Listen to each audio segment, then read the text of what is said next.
சில நேரங்கள்ல இந்த உலகத்துல எல்லாமே குழப்பமா தோணலாம். அந்த மாதிரி நேரங்கள்ல கட்டுப்பாடை இழக்காம அமைதியா இருக்கிறது தான் நம்முடைய மிகப்பெரிய சக்தி.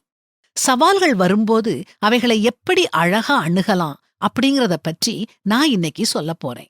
இத நீங்க பின்பற்றினா முக்கியமான விஷயங்களுக்கு மட்டுமே முக்கியத்துவம் கொடுத்து வாழ்வீங்க.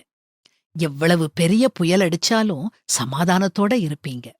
ஓகே, சொல்லவா? யாராவது உங்கள மரியாதை குறைவா நடத்துனா அமைதியா இருங்க. மூச்சை இழுத்து விடுங்க.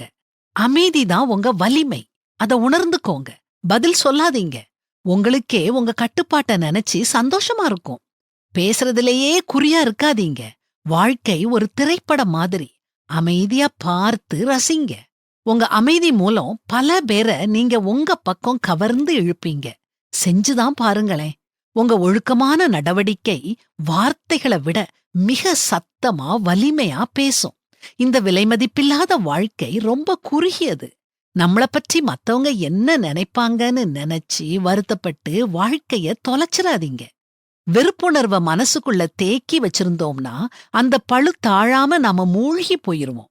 நம்ம மனசுக்குள்ள இருக்கும் தீபத்தை ஏற்றும் ஒளிய நோக்கியே நம்முடைய கவனம் இருக்கட்டும். வாழ்க்கை சந்தோஷமா இருக்கும். எதிர்மறையான எண்ணங்களை ஒழிச்சிட்டு மனச விசாலமா வச்சுக்கிடுவோம். பிரச்சனைகள் புயல் மாதிரி வரும். ஆனா ஆண்டவரோட கிருபை என்னும் குடைக்குள்ள நாம அடைக்கலமா இருந்தோம்னா நாம நனைய மாட்டோம். ஒரு சில துளிகள் நம்ம மேல விழலாம். ஆனா சொட்ட சொட்ட நனைய மாட்டோம். தேவ மனுஷன் பவுல் சொல்றது மாதிரி நாமும் தைரியமா சொல்லலாம். நாங்கள் எப்பக்கத்திலும் நெருக்கப்பட்டும் ஒடுங்கி போகிறதில்லை. கலக்கமடைந்தும் மனமுறிவடைகிறதில்லை. துன்பப்படுத்தப்பட்டும் கைவிடப்படுகிறதில்லை. கீழே தள்ளப்பட்டும் மடிந்து போகிறதில்லை.